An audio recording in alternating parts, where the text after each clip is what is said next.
Viongozi wa Isiolo wameongea mengi sana, lakini mimi nataka kukonfirmia wananchi wa Isiolo, tulikutana na wewe tukaongea mambo ya Isiolo airport extension of the runway na Your Excellency umekubali, tunashukuru sana. Nataka pia kuwaambia watu wa Isiolo, tulikutana na wewe tukaongea mambo ya mashamba, and as you are speaking, Ministry of Land imetupatia 30 surveyors ambayo watafanya kazi ya shamba, jeshi wabakishwe kwao, wananchi wapatiwe title mali yao, na tunashukuru sana Your Excellency. Nataka pia kukonfirmia watu ya Isiolo, tumekaa chini na His Excellency the President, tunamshukuru sana, amekubali kureroute Lapset project, itapitia Kula Mawe, ipite Malkadaha, ipite Bulesa, ipite Marti na yende yoko. Tunakushukuru sana Your Excellency. Your Excellency, sitaki kuongea mambo ya maendeleo sana kwa sababu dams pia umetupatia. Na mheshimiwa tu pia hapa nafikiri labda sijui kama anaonekana ndani ya Isiolo ama amehama, anasema abatua imesimama. Abatua kazi yake inafanya usiku na mchana Your Excellency.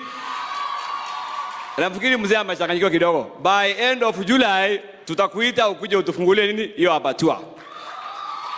Soko pia iko hapa, by end of August tutakuwa tumemaliza Your Excellency, ukuje utufungulie. Your Excellency, mimi nataka kuongea mambo ya siasa matatu peke yake. Ya kwanza, sisi kama region ya Tana River, Isiolo pamoja na Marsabit County tumekaa chini elected leaders na tukakubaliana kiongozi yetu atakuwa Dida Raso, atuongoze kwa hiyo process, na sisi hatuingii Kenya Kwanza. Mimi sijui Kenya Kwanza nini Your Excellency.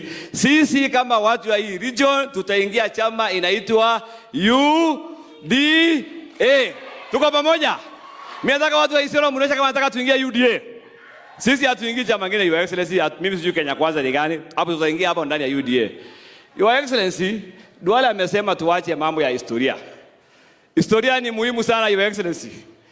Hakuna kitu ya maana kama historia Your Excellency. Ukisahau historia hauwezi jua vile utafika huko mbele. So, history is the most important thing Your Excellency. For you to know where you are heading, you must know your history.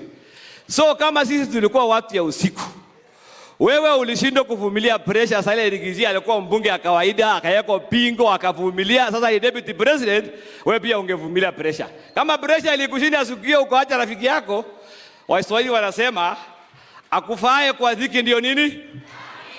Si ni ukweli? Kama mtu alikusahau wakati wa dhiki, anakuwa rafiki kweli? Anaweza kweli? Basi wacha mimi niwaachie hapo.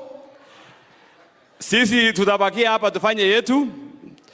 Na sasa nichukue hii fursa, nataka wananchi wa Isiolo wasimame tukaribishe the deputy president.